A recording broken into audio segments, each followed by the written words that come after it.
Welcome in everyone to a very special episode of American Joyride. We're excited to have you all here today. We have a special guest we're really excited about, our first ever Air Force guest, Connor Matthews, a former combat controller in the United States Air Force and a current MMA fighter. Connor, thank you much for being here today. I appreciate it, man. Thank you for having me on. So I got to admit, like we were just talking a little bit off camera, we've never had an Air Force guy here before, so this is a unique situation for us. A lot to learn for the viewers and myself. What motivated you to join the Air Force over a different branch of the military? Well, I got to be honest with you. Originally, I didn't know what a combat controller was or what they did or anything like that. I wanted to be a Navy SEAL originally. That was my first job that I looked into. And I was fighting MMA amateur. I was a 19-year-old kid and couldn't really make money, doing that. I was doing construction jobs, working hard. So that movie Act of Valor came out, and it was like a recruitment movie for Navy SEALs. I saw that, I was like, wow, that looks really, really cool. I want to do what they do. So I actually ended up talking to a Navy recruiter, and he was kind of yanking me around. He really wasn't giving me any specific job in the military. For some reason, he didn't want to give me like a SEAL contract. So I was like, all right, he wanted to be go in for this, and then you can cross train. And I was like, I don't like that. So went across the hall, talked to the Air Force recruiter, and he really sold me. He actually originally wanted me to become a pararescue. It was a PJ that most people know in the Air Force, and so I started actually training for that job. When I took my pass test to become a PJ, there was no slots at the time. There was a slot for combat controller, and I did really well on my test. I took some kid didn't make it, so I took his slot, and that's how it became. I had no idea what a combat controller did when I joined the Air Force. I just knew it was special operations. I knew they jumped out of planes. I knew they scuba dived. I know they did everything a Navy SEAL did. I had no idea what an air traffic controller was, but I'm pretty glad I ended up into that community and that career field at the end of the day. And that's a perfect setup because my very next question is gonna be: once you become a combat controller or you go for that path, what are your responsibilities? Is it a direct action unit? Is it a support unit in the special operations? Like, what is a combat controller doing in the field? So a combat controller, what we're known for today is mostly for attaching to special forces teams, Green Berets and ODAs, and Navy SEAL teams, and we're going to be the JTAC attached to that special forces team. So they mean that anything a special forces team, direct action, um, any sort of missions like that. But we also have additional jobs that we do as combat controllers. We are ATC certified. So a lot of times when we're deployed, we're running airfields, which is a FARP, which is a forward air refueling point. So like, if they're hitting an objective, they usually have an airfield that's offset like 30 or so miles. That's pretty close. So they can do refueling or if you have a medevac, bring a medevac there, get them on a C-130 and get them out of there. So you're doing a lot of ATC, anything to do with air to ground interface, really. So talking to ISR platforms, talking to, like I said, medevacs, talking to AC-130 gunships, fast movers, anything to do with air to ground, we kind of can fit in on any team. So, and additionally, we have to be able to survey airfields. So like, you can't just bring in a C-130 on some random road. You got to make sure you have to be able to test the density of the soil, make sure it has the right dimensions, width, length, size. So there's a lot of definitely little tasks we have to learn. But it just, they would kind of call combat controllers the jacks of all trades because you got a little bit of everything. So if you see something in the movies where like some guys, they're maybe pinned down and they're calling in for air support and there's a guy getting on a radio and he's calling out coordinates over the radio of what to bring in, is that something you would be doing?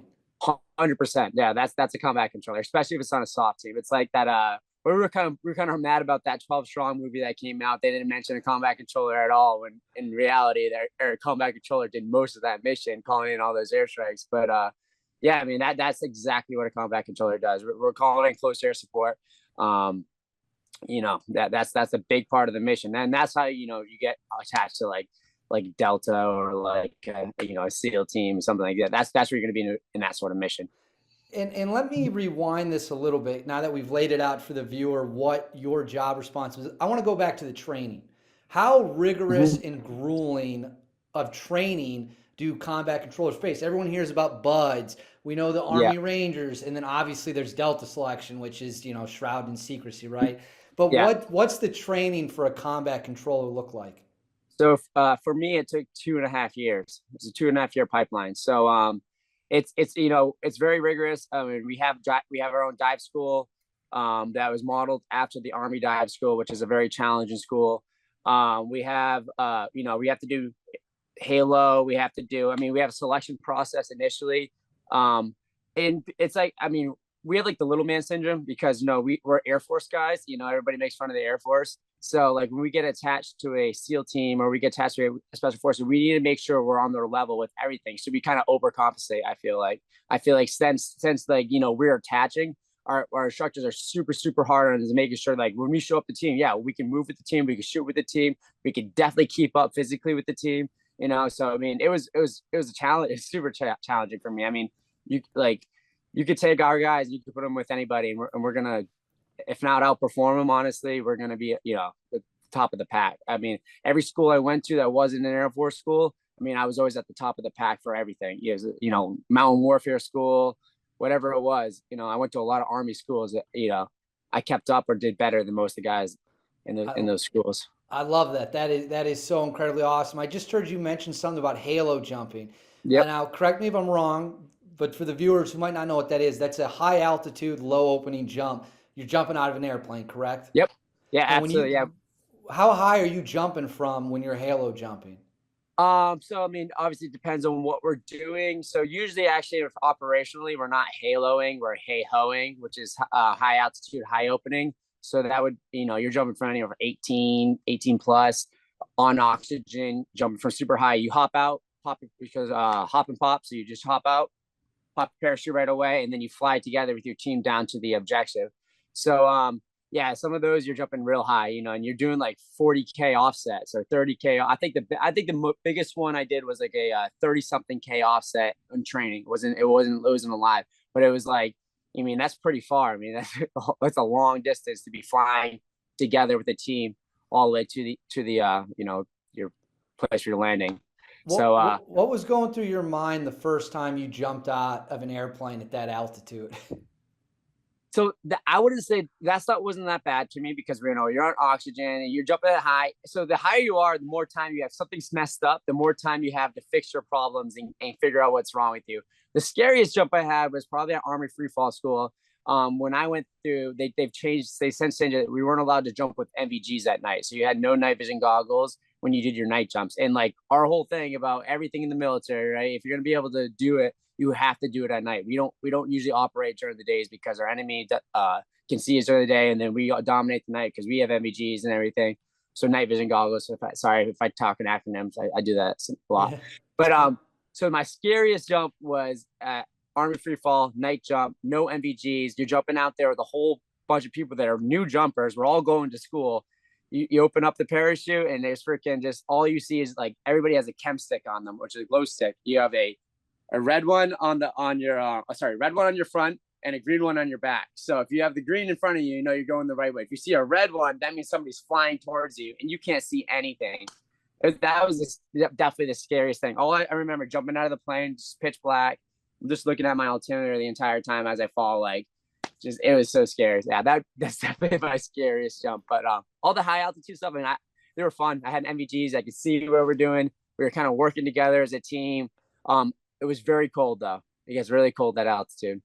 Oh, without a doubt. I mean, you're miles and miles and miles up in the air. So between the dive school, the parachuting, and then the shooting, which was the most challenging for you, and how did you kind of work through that challenge? So dive school is definitely physically the most challenging school of all of them, I would say, because we have to do, before we even go to dive school, we have to accomplish this thing called pre-scuba, which is 5 weeks of like drown proofing, they call it. It's basically you do a series of like events we have to accomplish. Like one of them is called underwater, so you just do it underwaters on intervals. So you swim across the pool, touch a crack, come back, do it again. You do that like 5 times. And then the next one you have to do, you tie up your hands behind your back, tie your feet. You have to swim across the pool, then you have to bob. Then you have to go down and grab your mask with your teeth. There's like a lot of these different scenarios. You have to do buddy breathing, which is just you, another guy breathing off a snorkel, but there's an instructor there thrashing you around. This is when you see people getting like shallow water blackout and all that kind of stuff. I mean, you see people passing out every single day in the pool.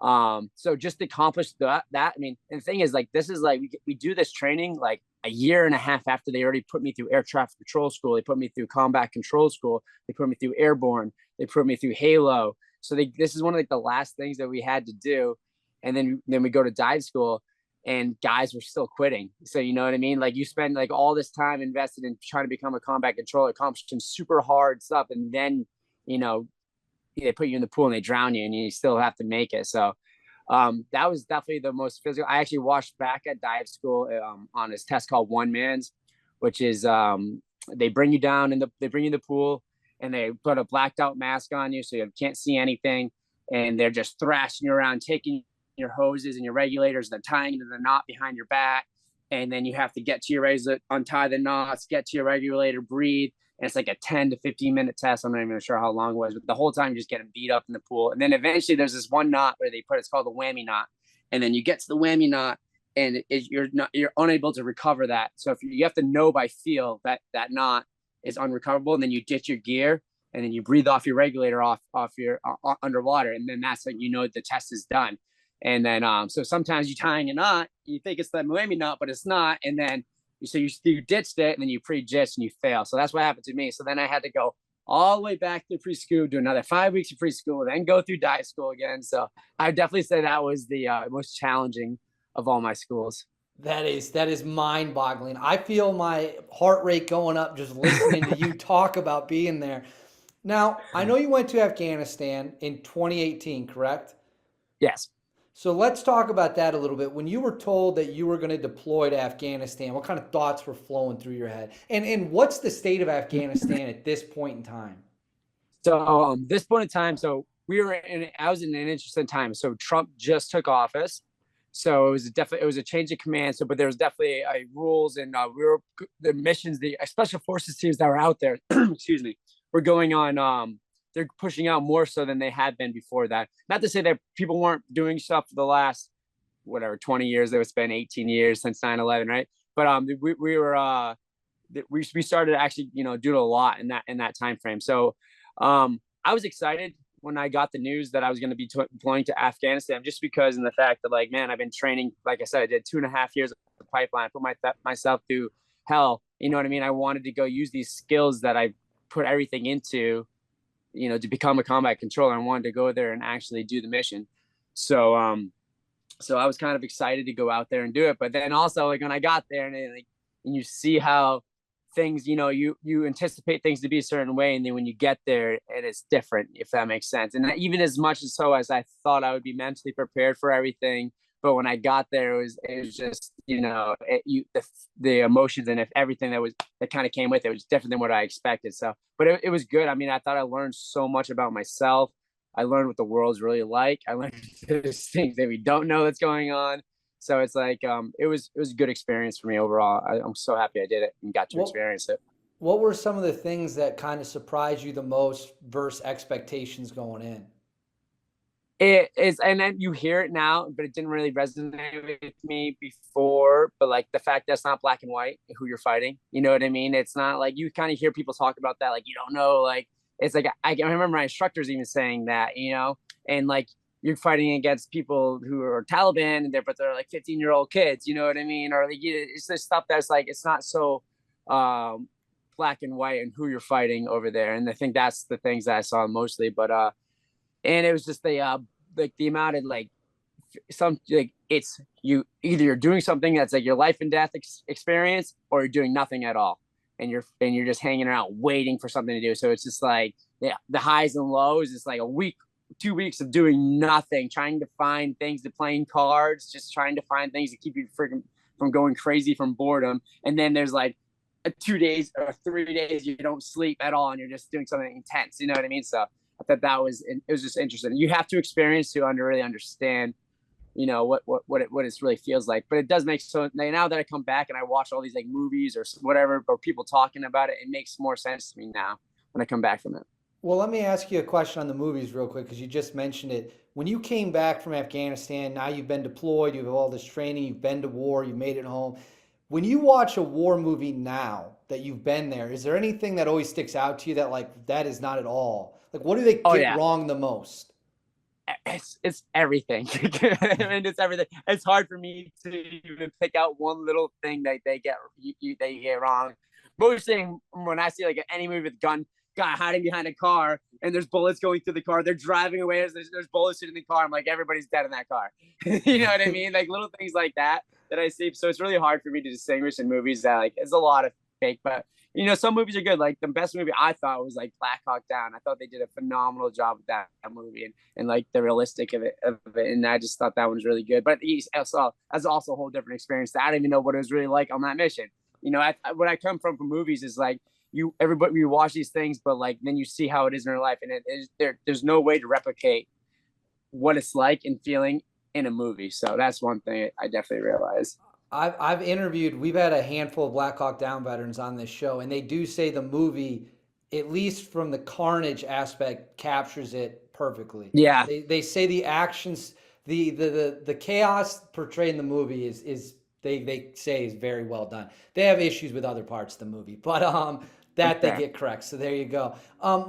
Do you have any, and you don't have to answer if you don't want to, but obviously we're a couple of years now removed. I think we're more than 2 years removed from the pullout. That was 2020, right? Yeah. Do you have, as someone who went over there, spent time, blood, sweat, all that stuff with your friends, do you have any thoughts about how it all ended up shaking out when it was said and done? Yeah, I mean, I definitely was like, it would kind of hurt, you know what I mean, seeing that. And it's like I knew almost, but when I was over there, we kind of knew that was going to happen. I remember my captain, the guy that was in charge of me, was like we were just talking one day. He's like, honestly, the way this thing is probably going to pan out, the most highly scenarios are we're going to hand this over back to the Taliban. And I was like, really? Like that doesn't make sense. Like we're still going on missions against the Taliban while we were there, and that's exactly what happened. So I kind of expected that, but it's like even though if I expected it, but when it still happened, I remember definitely feeling a sort of way.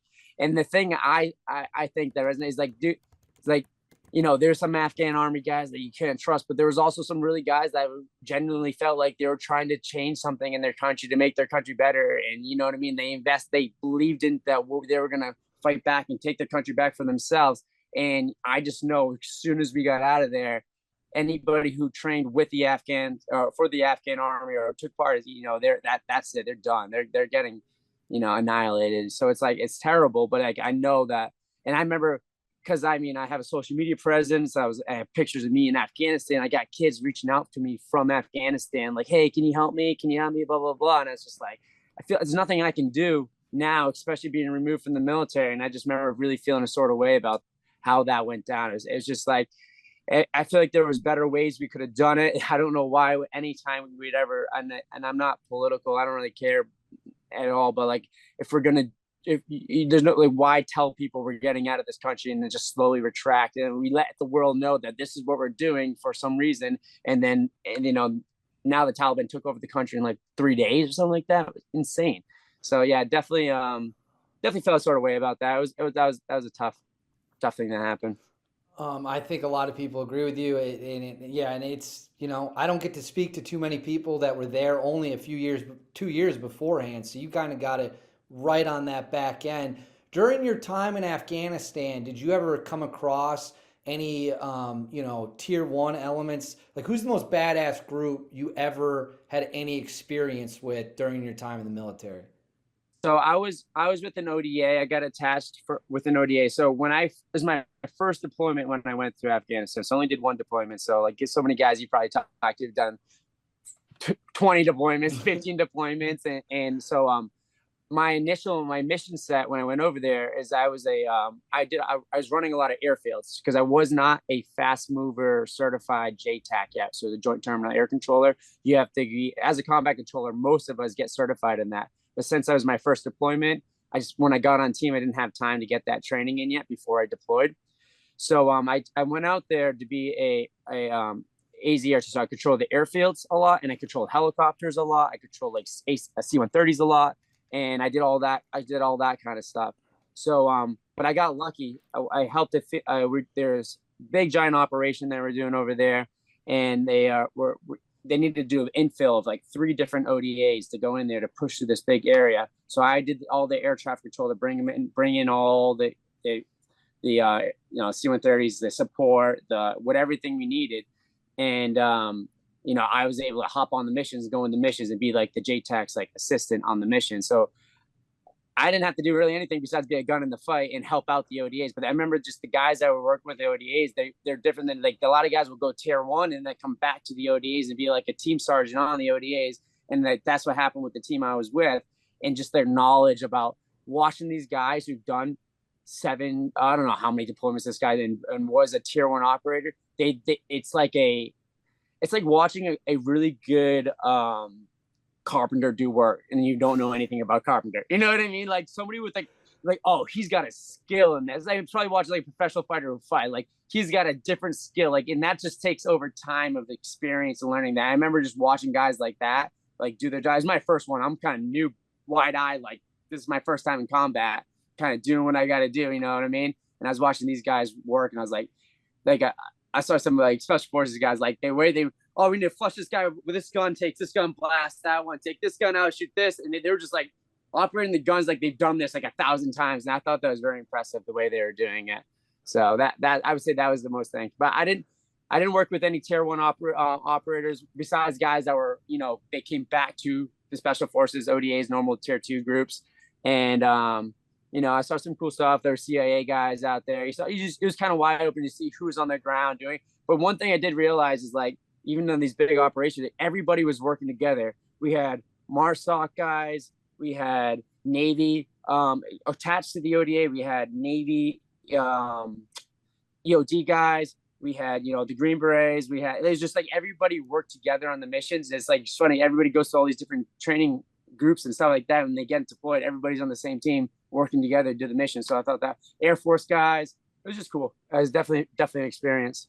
When you have all those guys from different units, like how often do people butt heads? Like you're in a high stress environment, bullets are flying, like is there a lot of conflict or no? Not at my level.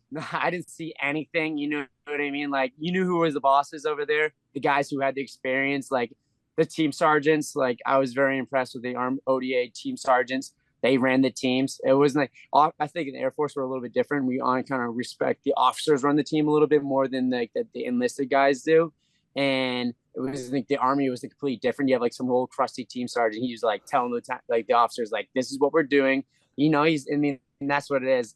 So I didn't see too much of anybody really bugging him. We were all trying to get over there, getting the mission, and trying to get home safe. So it worked out, for me, it worked out really, it was good. It was a good experience. Like everybody was right on. They helped me out. They taught me a lot. They made sure I was good to go. So it was good stuff. And I want to kind of transition now into your MMA career, but tell me about the decision to leave the military and then go into MMA. What was kind of the thought process, all of that? It was definitely a really hard decision. You know what I mean? Like once you get into the military and accepted into the combat control career field, for me, it was like, it's a brotherhood for sure. And I love all those dudes. I want to go see them. I still talk to my combat controller friends. Like there's a bond I definitely have that I didn't realize I had while I was in, until you leave and you start getting incorporating into like normal society. And you're like, oh man, I was like a tier above normal people. You know what I mean? So it was hard for me to leave, but I'm super happy I did. I definitely took a big giant gamble with this fighting thing. Like, you know what I mean? Like I was an amateur. Like I had no professional fights when I left the military. I did martial arts my entire life. I did a couple of amateur fights while I was in right near the end of my military career. But to make the choice to be like, all right, I'm going to get out and move home and try to do this full time was definitely a big gamble. A lot of stress. Transitioning out was real hard. Just stressful and hard on me, especially right after coming back from my first deployment. So I deployed. I had like a year, and then I got out of the military. So it was definitely a stressful time in my life. I remember that for sure. So you go from being a combat controller to an MMA fighter. Is it safe to say you're an adrenaline junkie? It's fair. Like I think I've developed a adrenaline junkie kind of thing, and I wasn't an adrenaline junkie initially. Like I'm scared of heights. All right. I don't like going up on anything high if I don't have to. When I was a sorry, my battery just died. But when I was a is you still there? Sorry. Yeah, I'm Yeah, good. I'm scared of heights.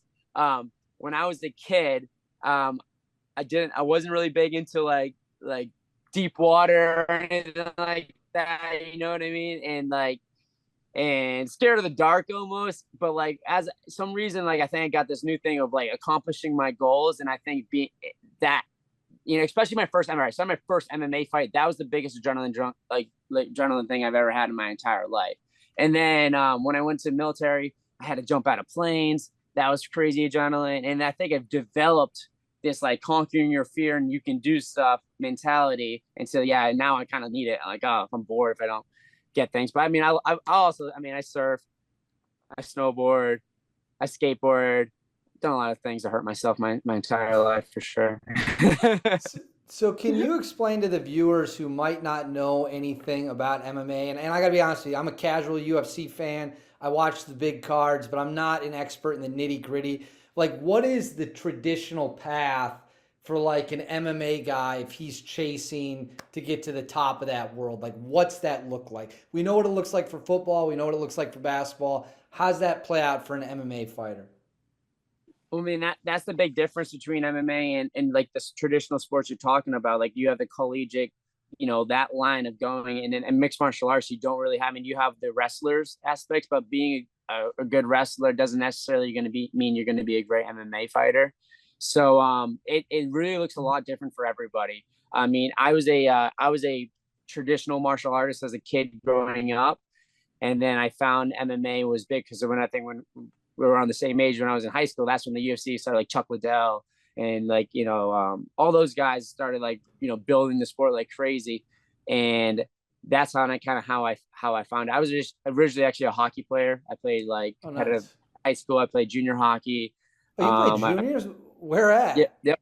I played on the East Coast in the EJ, East Coast Hockey League. So yeah, and not East Coast Professional Hockey League, but EJ was up in the Yeah. north. It was good. It was good. It was good hockey. We played again. I mean, I see guys I played against that are in the NHL all the time, and I went to a high school literally just for hockey. I went to a prep school for a little bit just for hockey, and that was like my initial like that's what kind of gave me that competitive athletic um part of myself that I was definitely able to apply into the military, and I was definitely able to apply into fighting as well. So what happened is my senior year of high school, I was playing juniors. I decided that I wanted to come back to high school to play for my high school just because of I don't know girls and stuff or something. I don't know why I did it, but I came back to my high school. I came back to my high school hockey team. I played it. We were doing really good. It was a playoff game, and like my first shift of the game was like big playoff game. I blew on my shoulder. I went to go hit a kid. Blew on my shoulder. So my following year, I missed a lot of like the times we hit tryouts in the summer to play for the teams in the next winter for like good junior teams. And that's kind of when I picked up MMA because like I wasn't, you know what I mean? I kind of got more into MMA then. I was like, oh, it just kind of gave me an outlet that wasn't, I was pulling my energy into hockey. Now this gave me a separate outlet, and it was MMA, and I got competitive into that, did that for 2 years, and then until I eventually joined the military. So I think you MMA fighters, they really could come from any branch, you know what I mean? But like for me, I played a lot of other sports growing up, and I think that helped me train like a professional athlete to be a professional MMA fighter. So I got to ask, what's it like to get punched in the face? Uh, Obviously, I try not to get punched in the face as much as possible. I do not like to get punched in the face. I feel like, which is probably not a good thing, but over time, you kind of get used to it. You know what I mean? I don't even blink my eyes when I get punched in the face. I remember when I used to get punched, get rocked, you get like this adrenaline feeling, like, oh my god, what happened? I don't really get that too much. It's either I'm getting knocked out or I'm just okay. So it's not the best feeling, but I try to avoid it. I try to be smarter because concussions, you're hearing all these things about concussions this day and age, and I try to only do my hard sparring only when I need to for my fights. I used to, when I was a kid, I used to just, oh, let's go spar. It's fun. I love it. You know what I mean? Not anymore. I try to be smart about what I do. Well, when it comes to the preparing for a fight, now what's your record as a pro since you've gone pro? I am 5-1. 5-1, and Yep. that's wildly impressive. And so if you had were an NFL team with that winning record, you'd be amazing, We right? be all right, Yeah. right? What's it look like when you prepare for a fight, though? What's that camp look like? What do you got to do to get yourself physically ready?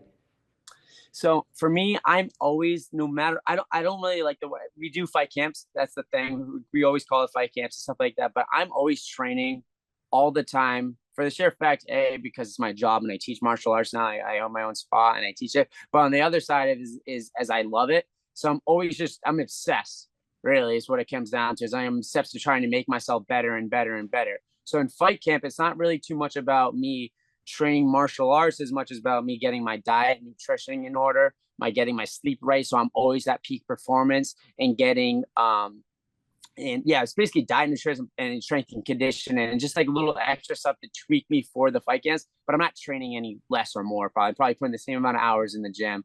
If anything, I'm taking my rest a little bit more seriously, so I can perform better when I need to perform in my When fight you camps. when you talk about nutrition, what are your I mean, walk me through the diet of an MMA pro. What are you eating on a day-to-day basis? How much time we got now? Honestly, honestly, it's a lot of just cutting sugars out of my diet completely.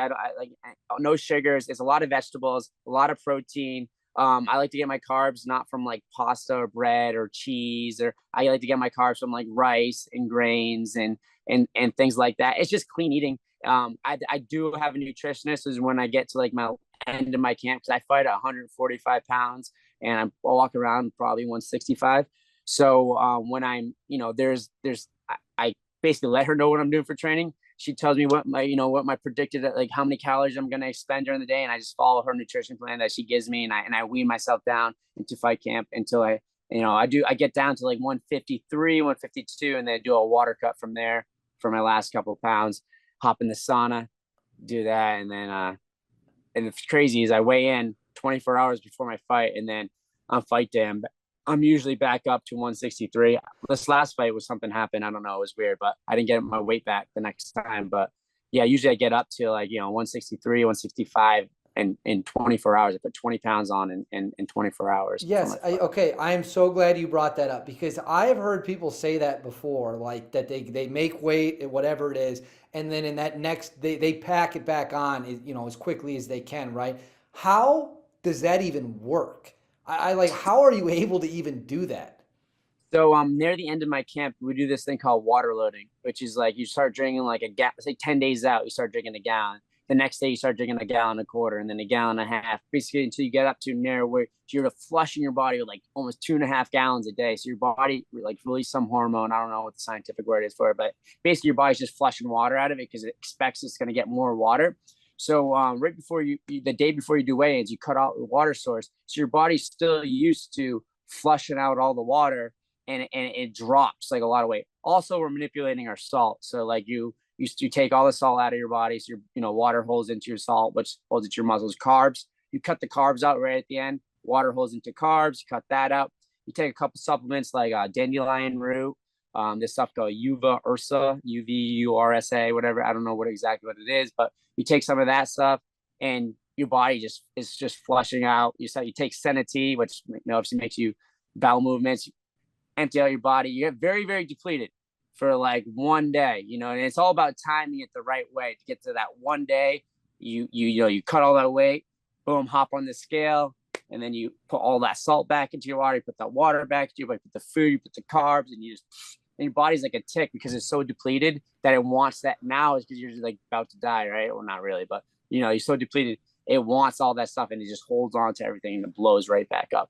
If you So have do low you fat, it's easy to do. It's so about muscles. If you have muscle, water's held in those muscles a lot.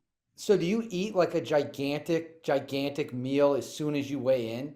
No, you can't because your stomach is strength, right? Because you haven't been eating because you've been kind of starving yourself for the last like 2 weeks before your weigh-ins, right? Not starving, but you're eating. It's just you're eating very clean. You're eating small amounts. You just weigh it out. So your stomach strengths as you're waiting. So if you just went in, you started eating shit, your stomach's gonna be all fucked up. So you have to like slowly. There's a whole after you weigh in. There's a whole way to like slowly get your body system going, especially as you get older. It gets a little bit harder. When I was 20, it was easy for me to cut weight, no problem. I didn't even have to do any of this stuff. But as you get older, your body's, a little more reluctant to do stuff like that. So, So yeah. you do all that crazy, prepping your body, the camps.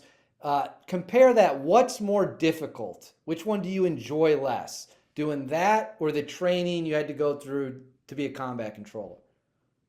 Um, I Which is mean, more difficult? which is more difficult?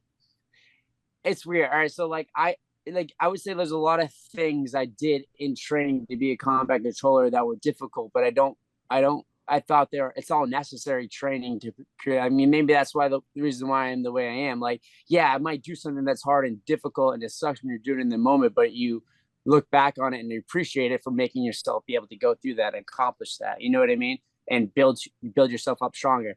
And I feel like all my training in the military was, even though like it was difficult. Sometimes it was harder, or sometimes I wish it was like, you know what I mean? Like, I just think, and I think cutting weight is terrible, but they also like in portions of my military, I've been probably more hungry in like survival school when you're out there like working all day, doing whatever and no food. And yeah, I've probably been more hungry in the military than I have when I'm starving myself from here. Cause I know I'm getting a little bit of food. I know how to wean myself off. So it's not too bad when I'm cutting weight for fight.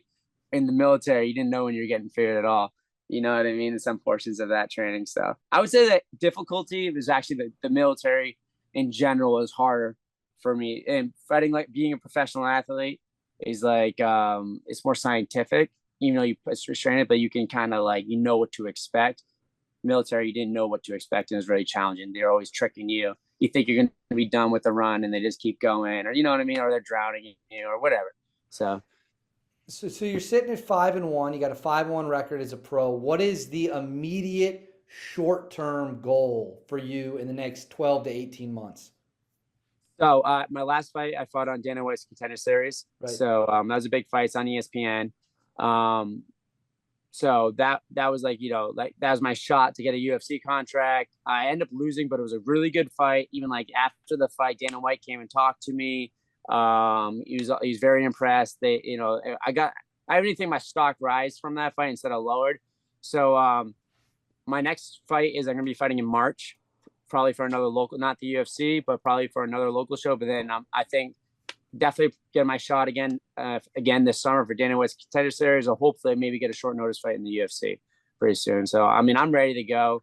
The kid I fought is already fought in the UFC. He got a knockout second round, so he's proved that he should be there. And I gave him, I went 3 rounds with the guy and gave him a war. So right now it's just training. My immediate goal is just to keep getting better every single day.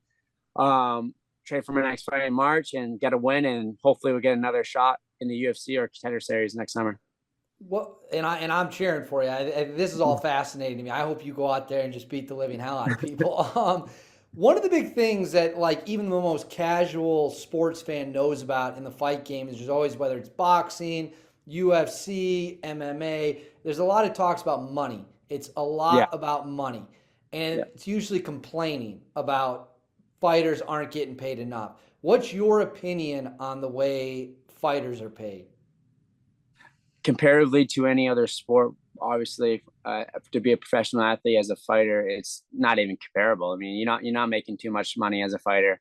I don't think you. I mean, I know I'm going in there to not doing it for the money. I'm doing it because I love martial arts, and I kind of had to make that you know expectation for myself a while ago before when I started fighting. So yeah, that it is kind of unfortunate. I mean, I hope it changes. They definitely it's hard to do like a fighters union because if like, hey, we get together, we should be getting paid this much, blah blah blah for the fight, and then you have one guy's like, I'll take that fight. Boom, it's gonna project my career, and like promotions, you go to that guy, give him a great fight or whatever. So it's like there's nothing you can really.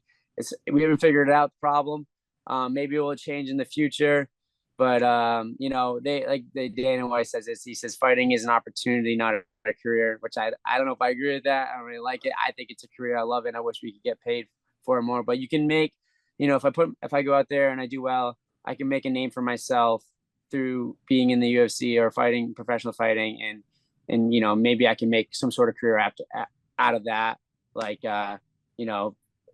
starting my own gym or anything like that. So yeah, it is tough though. I wish we got paid a little bit more. So you just mentioned starting your own gym. This is kind of a nice way to move on to the next thing. In 5 to 10 years, so we know the short term goal, you're going to fight in March. You're hoping to get another Yep. crack this summer.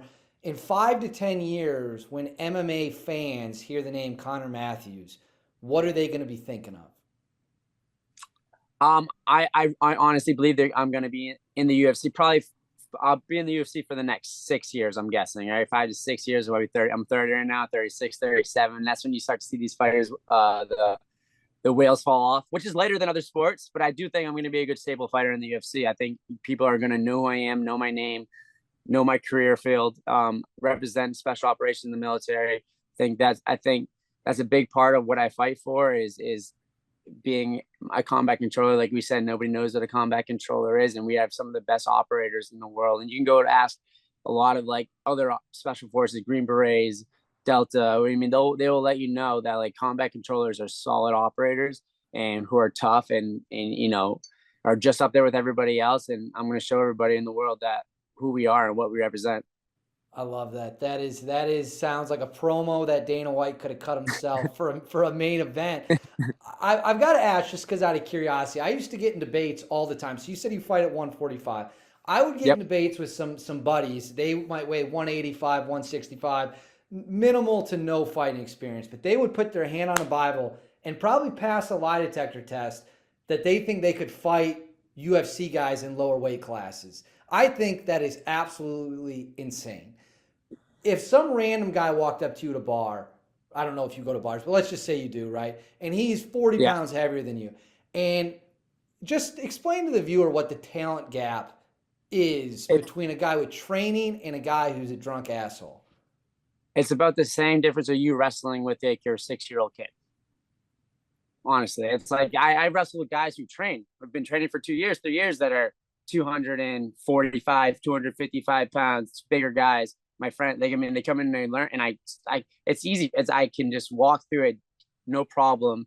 And I don't care about even in stand up striking. Like if you have zero training against a guy who does this every single day and this is their life, there's no chance. There's literally, I mean, there's not barely even a puncher's chance against a good fighter. I know I've seen, trust me, I was in the military with tier one, not tier one, but special operators who, in their ego, which they're, type A personality, and they're tough guys and they deadlift 600 pounds and they're the strongest guys in the world, but they have no idea what they're doing in a jiu-jitsu or a grappling fight. And then they all think that they're going to beat everybody's ass. And I knew I don't have to say anything on it, but I know if they want to fight, wrestle. I had wrestled them and I put them down in 2 seconds and tap them out. I mean, it's just, but that being said, you take a guy who's big and strong and you give him a good base of knowledge. When a year, 2 years, they will, it'd be really hard for me to beat them because weight classes are there for a reason. But at the end of the day, no, if you don't know anything and you're going to go get the guy, a professional fighter is a really good chance at, everybody has a puncher's chance, but I still don't think that, if we square it off in a fight in a cage against a guy who never did anything, he doesn't have a chance. I agree with you. I agree with you 100%. I find my friends to be borderline delusional when they make some of those claims, but Yeah. that's why guys get together and say stupid things. It's just what we Yeah. do. All right, last question. This has been a great interview. I think you've won over a lot of the viewers as new fans. What's your favorite memory from your time in the armed forces? My favorite memory would probably have to be my my graduation from STTS, which is Special Tactics Training Squadron. It's when we get our beret before that, but then we graduate our advanced training. It's we learn our tactics and everything, really how to become an operator. I like that was a good portion of my life. I was very excited about what was to come. I accomplished a big giant goal for my life. It was 2.5 years of that. I was with a lot of my friends who have passed away, but I remember hanging out, with them that night, partying with them and having a good time. And my family we're down in Florida, in Destin, Florida, or Fort Walton Beach. And my family was down there too. I just remember that portion being a very bright and good memory weekend for myself. So I remember that weekend would be a big one. Well, that is, and anything that you got to do that makes you an operator in my book makes you a grade A badass. So I love hearing that. Tell the viewers where they can find you on social media. So I'm on Instagram mostly. It's what I probably use the most is the controller MMA is my Instagram. I'm working on TikTok. I'm not a big TikTok guy. I can't. I'm a little bit beyond past on that, but I have Facebook, Connor Matthews, or the controller MMA is my business page, and that's it. I really don't use Twitter or anything else, but yeah, if you guys want to go on there, I have it. I have a website, controller MMA, not with no the controller MMA.com. I sell shirts on there. So go on there, grab some stuff, and yeah, that's it. That's all I got for. And I think, you know what, when we get through this fight in March, we see what happens this summer. We might have to bring you back. We'll get an I'd update. love to. We'll see how things are going. So we'll leave it there, and I look forward to seeing you. Hopefully, at some point, maybe this summer, we'll run it back. All right, I would love to, man. I appreciate it. Thank you for having me on.